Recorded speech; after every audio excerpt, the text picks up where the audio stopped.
Doctor Manish Jain.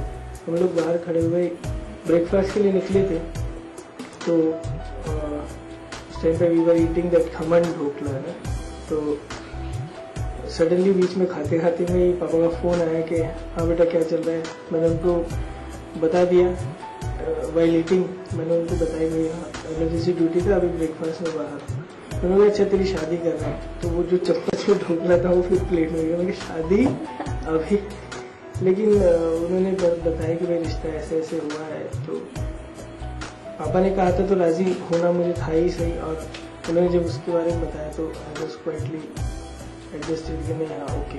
ओह, तो पापा आपसे फोन पे इन्हीं के बारे में बात कर रहे थे? हाँ जी हाँ जी। तो आपको परवेज ने कब बताया कि परवेज आपको लाइक करते थे? मुझे तभी पता चला जब हमारे पेरेंट्स के बीच में बातचीत हुई। पेरेंट्स ने बताया, मम्मी ने बताया। तो आप भी क्या परवेज को तभी से लाइक करती थी? एक्चुअली पहले तो पेरेंट्स से पता चला कि शादी फिक्स हो गई है, तो अच्छा लगा, मम्मी से पता लगा, क्योंकि कहीं ना कहीं फीलिंग थी मेरे भी दिल में, तो बहुत अच्छा लगा। उसके बाद हमारी बातचीत स्टार्ट हुई फ़ोन पर, तब इन्होंने मुझे बताया, तो मुझे बहुत अच्छा लगा। जब भी कोई लड़का कोई लड़की चूज करता है या गर्लफ्रेंड बनाता है तो उसके माइंड में एक बात रहती है कि ये लड़की मेरी फैमिली में एडजस्ट होगी या नहीं होगी। तो आप बताइए कि किस तरीके से आपकी फैमिली में पूरी तरह एडजस्ट हो गई? भाई जब जैसे मैंने पहले बताया कि मेरे पापा ने मुझे कॉल करके इस रिश्ते के बारे में मुझे बताया था, तो इवन हाँ मेरे को ये तो कॉन्फिडेंट था ही सही कि अगर पापा ने ये बात बताई है तो ऑब्वियसली वो भी इस रिश्ते को पसंद करते हैं, तो ये जरूर इसमें ये एबिलिटी होगी कि ये एडजस्ट हो सकती है। पहला ये बताइए कि हर लड़की चाहती है कि उसका वुड बी जो पार्टनर है वो ऐसा हो, उसमें ये क्वालिटीज हो, तो क्या परवेज बिल्कुल वैसे हैं जैसा आपने सोचा था? ऑफ कोर्स मैं ऐसे ही सोचती थी कि मेरे जो वुड बी हो वो एजुकेटेड हो, सिंसियर हो और मुझे समझे, तो बिल्कुल ये सारी क्वालिटीज मुझे उनमें मिली। अच्छा, इस फैमिली में आके आपको एडजस्ट करने में सबसे ज्यादा हेल्प किसने? एडजस्ट करने में मुझे मेरे फादर इन लॉ ने मेरे हस्बैंड ने, हालांकि सभी का सपोर्ट था, लेकिन फिर भी सबसे ज्यादा सपोर्ट फादर इन लॉ का रहा। अच्छा ये बताइए नसीम जी कैसी मदर इन लॉ है? बहुत अच्छी हैं, बिल्कुल माँ की तरह उन्होंने हमें समझा और हमेशा गाइड करती रही। मैंने शादी से पहले कभी खाना नहीं बनाया था, तो बस उनके गाइडेंस में सीख गए। काफी सारी बातें हो गई है, तो क्यों ना एक गेम हो जाए? अब तैयार हैं? गेम कुछ इस तरीके से, आप देख रहे हैं यहाँ पे 2 दुपट्टे हैं और कुछ नोट है। तो सबसे पहले तो करवाते हैं हम आपसे एक काम, आप अच्छे से आंखें बांध दीजिए अपने हस्बैंड की।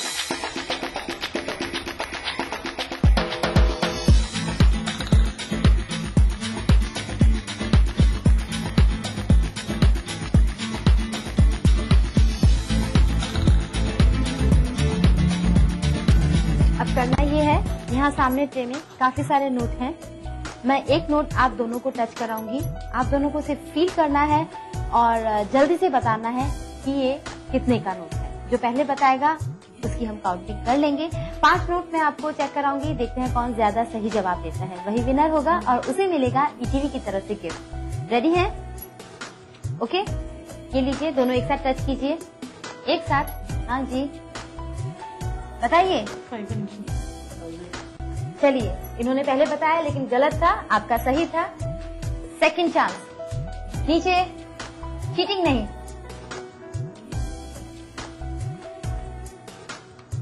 10 दोनों का गलत है। Third chance, come on fast, नीचे। 500 बिल्कुल सही, दोनों के एक एक सही आंसर हैं। फोर्थ चांस, 100 बिल्कुल सही, आपके 2 सही हैं और इनका 1 सही है। लास्ट चांस है ये, कम ऑन। 10 क्या बात है। 5 में से 2 सवाल इन्होंने दिए सही और 2 आपने सही बताए, 1 दोनों का गलत था। यहाँ कह सकते हैं कि दोनों ही गेम जीत गए हैं और आप दोनों को मिलता है ईटीवी की तरफ से गिफ्ट। क्या बात है, दोनों ने ही दो आंसर सही दिए। मेरे को लगता है कि लाइफ में भी आपकी टीम काफी अच्छी रही है। दोस्तों, मिसेस भाग्यशाली में अभी वक्त हो गया है एक छोटे से ब्रेक का। ब्रेक के बाद में हम आपको मिलवाएंगे नसीम के और फैमिली मेंबर्स के लिए। मिलते हैं एक छोटे से ब्रेक के बाद।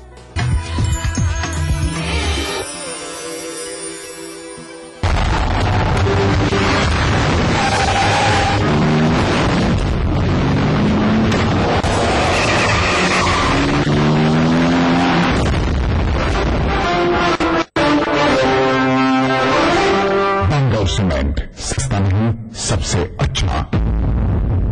ने बरसाया प्यार, चमक रहा सारा परिवार। बेला डिटर्जेंट पाउडर व केक।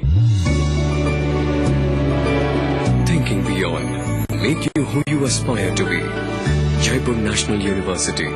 Think beyond. जीतिए एक फ्लैट और करोड़ों के इनाम। 15 ion cars, 25 iPhone 5, 50 iPad mini और 1000 सोने के सिक्के। खरीदिए वेक्टस ग्रुप के गंगा, वाटरवेल, वेक्टस पानी की टंकियां और पाइप्स।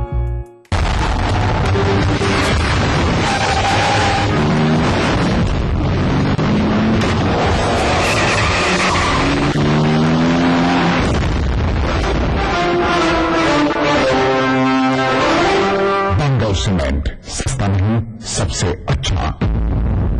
मुख्यमंत्री अशोक गहलोत की एक बजट घोषणा ने बांसवाड़ा जिले की सुजीता शाह की उम्मीदों को पंख लगा दिए हैं। मुख्यमंत्री ने हाल ही विधानसभा में बजट भाषण के दौरान सरकारी स्कूलों की सेकेंडरी बोर्ड की परीक्षा में मेरिट में प्रथम 5 स्थान प्राप्त करने वाली बालिकाओं को विदेश में स्नातक स्तर की शिक्षा दिलाने की घोषणा की। मुख्यमंत्री गहलोत की सोच है कि शिक्षा के विस्तार के लिए जितने स्कूल कॉलेज जरूरी हैं, उतनी ही जरूरत विद्यार्थियों को प्रोत्साहन देने की है और बालिकाओं के मामले में तो इसका महत्व और भी ज्यादा हो जाता है। बस इस घोषणा से सुजीता की उम्मीदें पंख पसारने लगी। बचपन से ही कल्पना चावला और सुनीता विलियम जैसी शख्सियतों से प्रभावित सुजीता उनकी तरह ही अंतरिक्ष वैज्ञानिक बनना चाहती थी, मगर सुजीता के माता पिता की आर्थिक हालत को देखते हुए शायद ये उसके लिए मुमकिन नहीं था। अब सुजीता को मुख्यमंत्री की बजट घोषणा का पता चला तो वह दुगने उत्साह से अपनी बोर्ड परीक्षाओं की तैयारी में जुट गई और नतीजे में उसका स्थान प्रदेश की वरीयता सूची में था। आज सुजीता अमेरिका जाकर पढ़ाई करने के सपने के सच होने से खुश है। उसका कहना है कि अब आसपास की और बालिकाएं भी आगे पढ़ने को प्रेरित हुई हैं। मेरे 10वीं में 93.83% बने और मेरिट में 5th rank.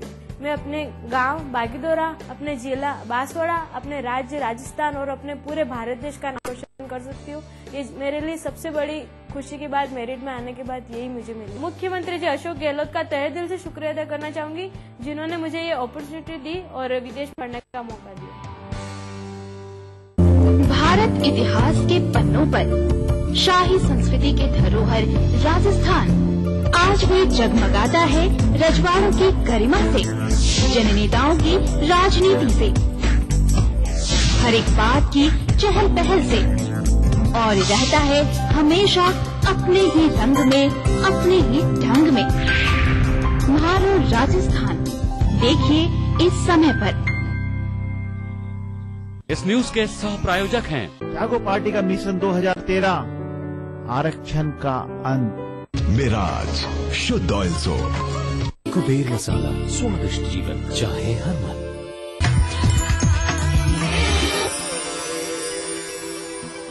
Welcome back after a break in Mrs Bhagyashali. और अब हमारे साथ हैं हमारी आज की मिसेस भाग्यशाली नसीम के छोटे बेटे और उनकी वाइफ। आपका शुभ नाम? जुबेर। और आपका? सना। सना, क्या करती हैं आप? मैं एक होम मेकर हूँ, घर में रहती हूँ, हैप्पी हाउस मेकर हूँ। मेरी भाभी हैं बड़ी, एक मदर इन लॉ है मेरी। बस उनके साथ में वक्त कैसे निकल जाता है पता नहीं चलता। बच्चे हैं 2 घर में छोटे, तो उन्हीं के साथ रहती हूँ, सीखती हूँ, ऐसे ही निकल जाता है टाइम। क्या बात है, यानी कि आप अच्छे से लाइफ को एंजॉय कर रही हैं। बिल्कुल। और आप क्या करते हैं जुबेर? मेरा एक्सपोर्ट इम्पोर्ट काम है स्टोन्स का। फादर्स के साथ नहीं जाके मैंने अपना खुद का बिजनेस स्टार्ट किया है, लेकिन हाथ पापा का ही है उसमें। तो पापा का काम एजुकेशन का है, जो भैया फॉलो कर रहे हैं वहाँ पे संभालने वाले इनफ हैं, तो मैंने सोचा क्यों नहीं एक नया काम शुरू किया जाए, तो मैंने ये शुरू किया। अच्छा, आपका बचपन कैसा बीता? बचपन तो काफी अच्छा बीता है। हम लोग ये एक हमारा रिलेशन था कि हम लोग पहले इन लोगों के यहाँ पे टेनेंट्स थे एंड उसके बाद इनके ये घर हम लोगों के टेनेंट्स थे। हमारी फैमिली इनके यहाँ पे टेनेंट्स थे। हम लोग यहाँ से शुरुआत हुई थी, धीरे धीरे फैमिली फ्रेंड्स बने। हम लोगों ने अपना जो घर था वो भी हमारा पास नहीं है, तो नेक्स्ट डोर नेबर्स कह लीजिए, वो रहे हैं, फैमिली फ्रेंड्स रहे। तब आपके मन में कोई भी ऐसा ख्याल था कि? ऐसा कुछ भी नहीं था तब तक, कुछ भी नहीं था। हम सेम ही कॉलेज में थे, लेकिन तब तक भी हमें कुछ पता नहीं था ऐसा कि बाद में ये मेरी वाइफ होगी। कभी ऐसा नहीं लगा कि गॉड बार बार आमने सामने कर रहा है तो कुछ तो लिंक होगा? आई डोंट नो, ये कोइंसिडेंस है और इतने बार बार कोइंसिडेंस होते रहे। पहले साथ में रहते थे, फिर ये पास में रहने लग गए, फिर कॉलेज भी साथ हो गया, उसके बाद हमारी शादी हो गई। तो ऐसा कुछ भी नहीं था, लेकिन ये जब अपने आप ही हुआ सब कुछ। ठीक है, ये बताइए, ये शादी का जो प्रस्ताव आया वो किसकी फैमिली की तरफ से आया? ये इनकी फैमिली की तरफ से आया। आपको कैसा लगा सना को लाइफ पार्टनर के रूप में पाकर? कभी ये लगा कि वही लड़की है जो बचपन में मेरे साथ खेलती थी? हाँ, तो ये बिल्कुल लगा, और थोड़ा सा कंफर्ट फीलिंग भी हुई कि चलो जिसको जानते हैं उसके साथ अब पूरी लाइफ गुजारनी है। अच्छा सना, इन्होंने बताया कि शादी के पहले आप लोग एक साथ खेलते थे, तो खेलते हैं तो बच्चों में लड़ाई भी होती है, कोई चीटिंग भी करता है, तो ऐसा कुछ हुआ? नहीं, ऐसा बिल्कुल नहीं है। ऐसा कैसे नहीं है? मुझे तो इनफैक्ट याद भी नहीं है हम क्या खेले थे। खेलते जरूर थे। एक फ्रेंड थी इनकी, जब आप इस फैमिली में आई तो बहू बनकर आई, तो क्या चीज? बहुत फॉर्चुनेट मानती हूँ इस मामले में कि मैं जिन लोगों को बचपन से जानती हूँ, देखती आई हूँ, उनके घर में, उनकी फैमिली में मुझे जगह मिली। एंड सरप्राइजिंगली मुझे जो एक टिपिकल बहू को एक्सपीरियंस करना पड़ता है वो मुझे कभी एक्सपीरियंस नहीं करना पड़ा। Like I am very lucky कि मेरे सारे फैमिली मेम्बर्स मुझे मेरे अपने रियल मेम्बर्स की तरह ही उन्होंने उतना ही प्यार दिया और मुझे वो मौका दिया कि मैं सीख के उन लोगों से और अपनी जगह बना सकूं घर में। तो ये बताइए, एज अ बहू और एज अ वाइफ ही कैसी है? एज अ बहू इन्होंने आके सब कुछ संभाल लिया है, सिंगल हैंडेडली अब सबको संभाल रही है। बहुत ज्यादा अंडरस्टैंडिंग है। हम आप दोनों से मिल चुके हैं, काफी बातें कर ली है, आपके बड़े भैया भाभी से भी मिले और आपके मम्मी पापा से भी, लेकिन अलग अलग। अब क्यों ना सबसे एक साथ मिल लिया जाए? Sure. बिल्कुल। तो दोस्तों मिलते हैं सभी फैमिली मेंबर। दादी हमें बहुत अच्छी लगती है, दादी हमें चॉकलेट खिलाती है और प्यार भी करती है बहुत। दोस्तों अब हमारे साथ हैं हमारी आज की मिसेस भाग्यशाली नसीम और उनके सभी फैमिली मेंबर। नसीम, ऑलमोस्ट सभी से मैं मिल चुकी हूँ। नसीम, इनसे मेरा इंट्रो करवा दीजिए। ये मेरी बिटिया फेमिना। हेलो। ये मेरे देवर हैं समीर। हेलो। सभी फैमिली मेंबर से हमने मिला और जाना, उनके बारे में भी और इनके बारे में भी हम जान चुके हैं। बट आप बताइए कि कैसी मॉम है Naseem? I am the luckiest daughter, because मुझे ऐसे पेरेंट्स मिले हैं, ऐसी माँ मिली है, मतलब कंपैरिजन ही नहीं है। हर चीज मतलब हमें मिली है जो हमने चाहा है। तो world's best mom and dad I am having. कोई ऐसी बात जो मॉम की आप अभी भी मिस करती हैं? मम्मी के हाथ का खाना बहुत मिस करती हूँ। कुछ एक सब्जियां हैं जो मम्मी बहुत ही टेस्टी बनाती है, तो वो बहुत मिस करती हूँ। आप बताइए नसीम, कैसी भाभी है? बहुत अच्छी भाभी है हमारी। मेरी मदर के बाद शायद परिवार में सबको संभालने वाली और सबसे अच्छी है। नसीम, काफी सारी तारीफ आपकी सुन ली है सभी से और आज एक बहुत बड़ा दिन भी है आपके लिए, आप मिसेस भाग्यशाली बनी है, तो इट्स लाइक अ सेलिब्रेशन, और सेलिब्रेशन अधूरा रहता है मीठे के बिना। तो हो जाए।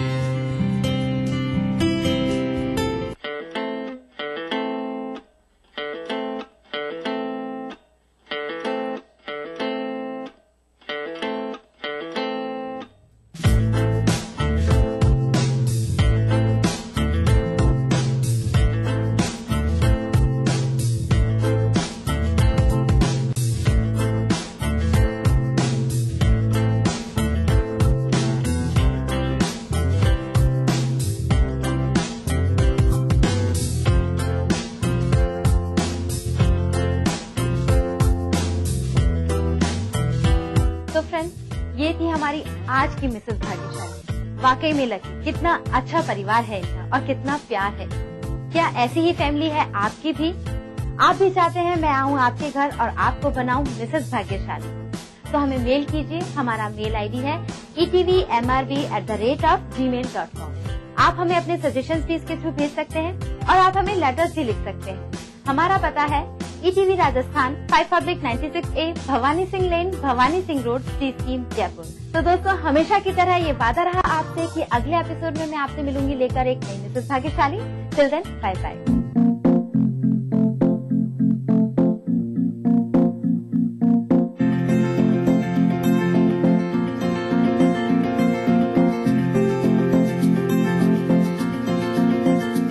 कार्यक्रम के सह प्रायोजक थे बंगर सीमेंट, सस्ता नहीं सबसे अच्छा।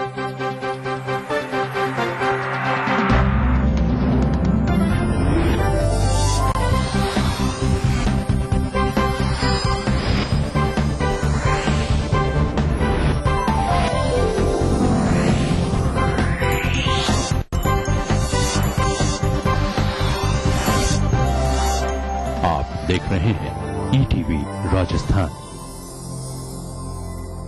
क्या तेज जगमगाती थी कातिल के हाथ में, अब उसकी आस्तीन में भी हम जल रहे हैं।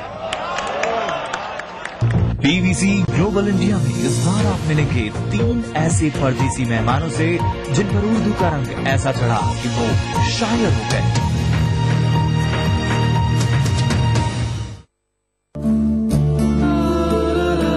सुनहरा कल किसे नहीं चाहिए होता, विशेषकर तब जबकि आज विषम हो, आज मुश्किल हो और आज की मुश्किलात के अनेक कारण हो। ऐसे में अगर कोई खबर आए जो कि सुनहरे कल की बात करे तो वाकई मन आह्लादित हो जाता है। सुप्रीम कोर्ट ने एक बहुत ही महत्वपूर्ण और ऐतिहासिक फैसला दिया है जो न सिर्फ जो मल्टीनेशनल कॉर्पोरेशंस हैं, मल्टीनेशनल कंपनीज हैं, उनकी मुनाफाखोरी पर रोक लगाता है। अब 1/10/2012 के बाद से किसी भी दवा निर्माता को ब्रांड नेम से उसकी अनुमति नहीं दी जाएगी, केवल उसके जेनरिक या प्रॉपर नाम से ही अनुमति दी जाएगी। ETV राजस्थान की विशेष प्रस्तुति सुनहरा कल देखिए शुक्रवार रात 9:20।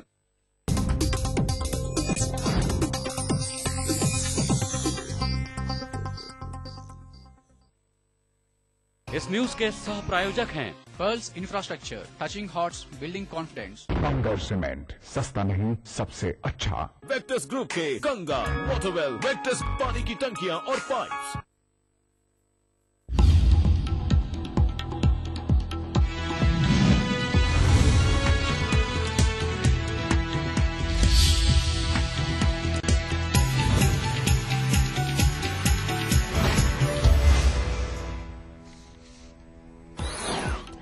मुख्यमंत्री गहलोत ने झालाना में रखी इंटरनेशनल सेंटर की नींव। सूचना आयोग भवन का किया लोकार्पण। राज्य कर्मचारियों के बढ़े हुए महंगाई भत्ते की मिली सौगात। ग्राम न्यायालय की स्थापना से ग्रामीणों को मिलेगा सुलभ न्याय। पिंडवाड़ा में CJI अल्तमस कबीर ने किया ग्राम न्यायालय का लोकार्पण। CJ अमिताभ रॉय भी रहे मौजूद।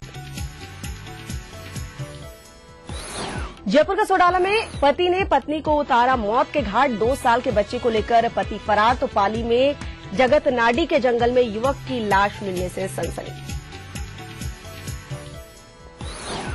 पार्किंग विवाद को लेकर आज भी सरवाड़ के बाजार में सन्नाटा। उधर यूथ कांग्रेस नेता पर फायरिंग के विरोध में आज झाड़ोल कस्बा बंद। आरोपियों की गिरफ्तारी की मांग। और जोधपुर में आयकर विभाग की बड़ी कार्रवाई। व्यवसायी के 8 ठिकानों पर मारे छापे। 7.5 करोड़ की अघोषित आय उजागर।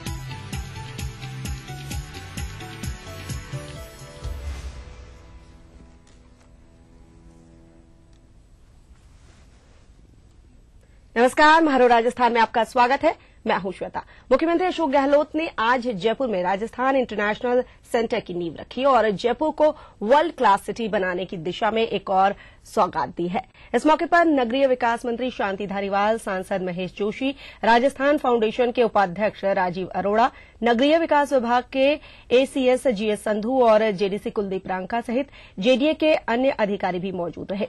मुख्यमंत्री ने झालाना डुंगरी में पूर्व में संचालित अक्षय पात्र की जमीन पर इस सेंटर की नींव रखी है। मुख्यमंत्री ने इस मौके पर पहले सेंटर की अवधारणा और इसमें मुहैया कराई जाने वाली सुविधाओं का अवलोकन किया और ऑडियो विजुअल प्रेजेंटेशन के जरिए इसे समझा भी।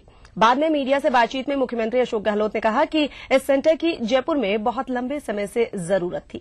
उनकी इच्छा थी कि नई दिल्ली के इंडिया हैबिटेट सेंटर की तर्ज पर जयपुर में भी एक ऐसा सेंटर डेवलप हो जिसमें साहित्यकार, प्रबुद्ध वर्ग, पत्रकार और लेखकों की चर्चाओं के अलावा कॉन्फ्रेंस और सेमिनार के आयोजन हो सके।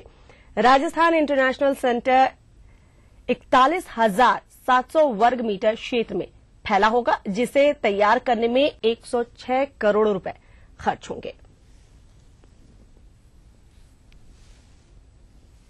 मेरी इच्छा थी कि दिल्ली में जो इंडिया इंटरनेशनल सेंटर बना हुआ है, इंडिया इंटरनेशनल सेंटर अपना आप एक अलग तरह का वहाँ संस्थान है जो कि जितने भी इंटेलेक्चुअल है, जितने भी बुद्धिजीवी, लेखक, साहित्यकार, पत्रकार या आप समझ लीजिए जिनकी बुद्धिजीवी सब आ जाते हैं, तो एक प्रकार से वो लोग बैठ के चर्चा कर सकते हैं, बातचीत कर सकते हैं, विचारों का आदान प्रदान कर सकते हैं। और जो फैसिलिटीज दी गई है जिसमें सेमिनार के अलग हॉल है या कन्वेंशन हॉल अलग है, तो एक प्रकार से एक जो मेरे ख्याल 50s में वो कल्पना की गई थी उसकी, और आज वो एक अपना एक अलग स्थान रखता है देश के अंदर। उसी धारणा को मूर्त रूप देने के लिए राजस्थान और जयपुर में प्रयास किया गया। राजस्थान इंटरनेशनल सेंटर बने और मैं समझता हूँ कि बहुत ही कामयाब रहेगा ये। इसमें जो अभी आपने देखा प्रेजेंटेशन, उससे अंदाज कर सकते हैं कि सब तरह की फैसिलिटीज यहाँ पर और सबको सुविधा मिलेगी। और आज जो जयपुर धीरे धीरे राष्ट्रीय अंतर्राष्ट्रीय स्तर पर अपनी पहचान बनाता जा रहा है, और तो और लोग शादियां करने के लिए जब आने लग गए, और राष्ट्रीय अंतर्राष्ट्रीय स्तर की कॉन्फ्रेंसेस के लिए सुविधाएं हो गई। यहाँ पर जितनी 5 स्टार होटलें जयपुर में बनी हैं, मेरे ख्याल से देश की किसी राजधानी में नहीं है। ये स्थिति बन चुकी है जयपुर के अंदर। और फिर यहाँ मेट्रो का आना, यहाँ पर घाट की गोनी की टनल का होना, यहाँ पर अंडरग्राउंड पार्किंग होना, इस प्रकार के जो प्रोजेक्ट आ रहे हैं एक के बाद एक, और रिंग रोड का आना, और आज का ये नया शुभारंभ शिलान्यास होना, ये जो राहुल गांधी ने भी कहा था कि जयपुर वो शहर है जो वर्ल्ड क्लास सिटी बनने लायक है। तो वर्ल्ड क्लास सिटी कोई 2, 4, 5 साल में नहीं बनता, उसमें वक्त लगता है। उस दिशा में जो सरकार ने काम किए हैं, मैं समझता हूँ कि वो आप खुद देख रहे हो कि लोग उस रूप में पहचानने लगे। गहलोत साहब की सरकार ने काफी काम किए हैं, ये जो वर्ल्ड के जो कन्वेंशन सेंटर, जो इंटरनेशनल सेंटर बनने वाला है, ये दुनिया की किसी भी बड़ी सिटी के में जो इस तरीके के सेंटर्स हैं उनसे किसी तरीके से कम नहीं होगा। तो ये वर्ल्ड क्लास सिटी बनाने के लिए एक बहुत बड़ा कदम इस सरकार के द्वारा उठाया गया है, जिसमें कि चारों तरफ की फैसिलिटीज दी गई हैं। मैं समझता हूं कि निश्चित तौर पर इससे जो है जयपुर एक महानगर के तौर पर उभरेगा ही नहीं, बल्कि पूरे विश्व में मुख्यमंत्री अशोक गहलोत ने जयपुर में इंटरनेशनल सेंटर के उद्घाटन के मौके पर पत्रकारों से संवाद में भारतीय जनता पार्टी पर एक बार फिर से प्रहार किया है। मुख्यमंत्री ने कहा है कि राजस्थान का विपक्ष गिल्टी कॉन्शियस हो चुका है, क्योंकि 4.5 साल में वो लोग प्रदेश में कहीं नहीं दिखे। मुख्यमंत्री अशोक गहलोत ने कांग्रेस संदेश यात्रा के 3 चरणों को लेकर कहा कि उन्हें जबरदस्त पब्लिक रिस्पांस मिला है, लोग सरकार के काम को पसंद कर रहे हैं। गहलोत ने कहा कि प्रदेश में विधान परिषद को लेकर प्रक्रिया आगे बढ़ रही है। गहलोत ने 20 अप्रैल को प्रदेश भर में 5000 से भी ज्यादा राजीव गांधी सेवा केंद्रों का लोकार्पण सरपंचों के हाथों करवाने की योजना को एक अभूतपूर्व कदम बताया। आइए आपको सुनवाते हैं क्या कुछ कहा है मुख्यमंत्री अशोक गहलोत ने।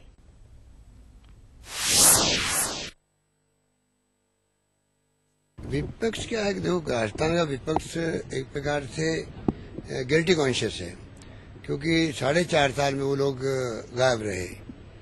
तो इसलिए क्या वो अपराध बोध से ग्रसित है। चुनाव आगे सामने, तो वो ऐसे शब्द ही काम लेंगे कि राजस्थान पिछड़ गया है, राजस्थान में कुछ काम नहीं हुए हैं। तो जो भावना प्रकट कर रहे हो वो उनकी कुंठा को प्रदर्शित करता है। देखो, हमने तो अपना काम कर दिया था, हमने तो पक्ष विपक्ष सबको साथ लेके जो संकल्प पास करना था वो कर दिया। अब काम है कैबिनेट का प्रोसेस दिल्ली में होना है, उसके बाद में बिल पेश होना है तो पार्लियामेंट में होना है, अब वो काम आगे बढ़ रहा है। मैं उम्मीद करता हूँ कि वो काम पूरा होगा। ये कोई चुनाव पहले और बाद की बात नहीं है, प्रोसेस में टाइम लगता है, कानून बनता है, फिर उसके लिए इलेक्शन कमीशन ऑफ इंडिया तय करता है, प्रोसेस तय करता है, तो लंबी प्रक्रिया होती है उसके अंदर।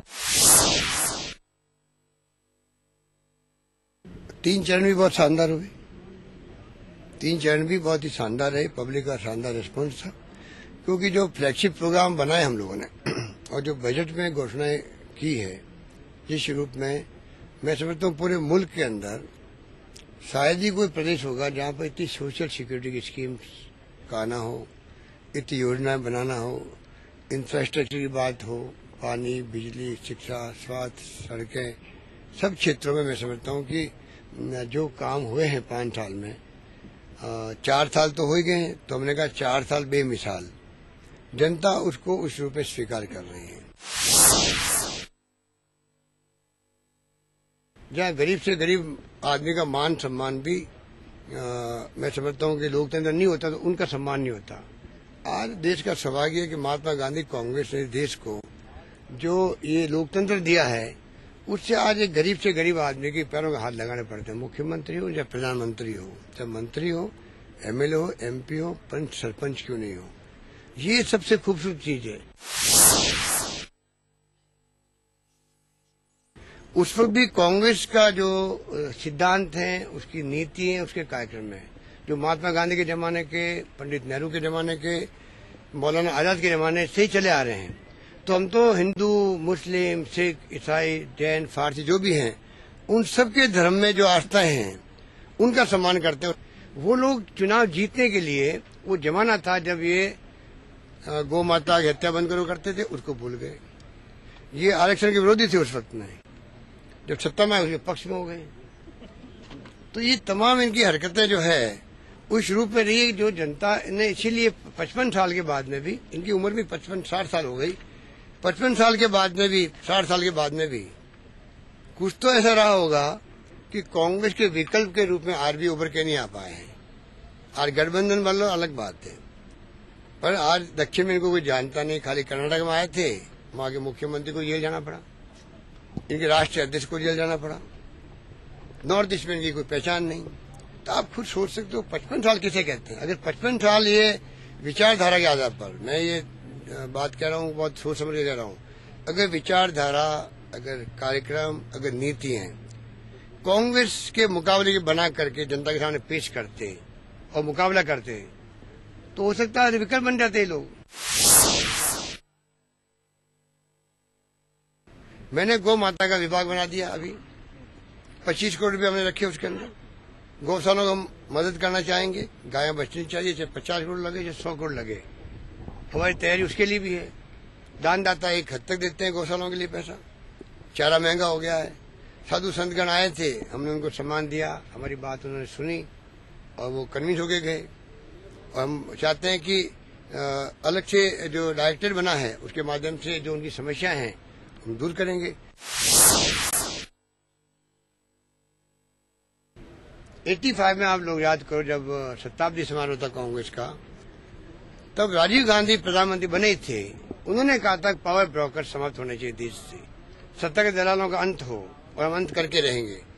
जिस नौजवान ने 21वीं सेंचुरी की बात की हो देश को ले जाने के लिए, आज कंप्यूटर, लैपटॉप देख रहे हो आप, मोबाइल फोन, ये उनका सपना था उस वक्त में।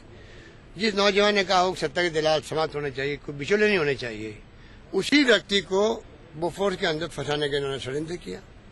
ये हमेशा षड्यंत्र करके सत्ता में आना चाहते हैं। इंदिरा गांधी के जमाने में, राजीव गांधी के जमाने में, हर वक्त में ये चाहते हैं, मनमोहन सिंह के जमाने में, कि जो कांग्रेस लीडरशिप है उसको बदनाम कर दो, जिससे कि नीचे वाला ढांचा ढह जाए, इनका कमजोर हो जाए, और जनता को भ्रमित करके हम सत्ता में कैसे आ जाए। यही चालें इनको पीछे ढकेल रही है।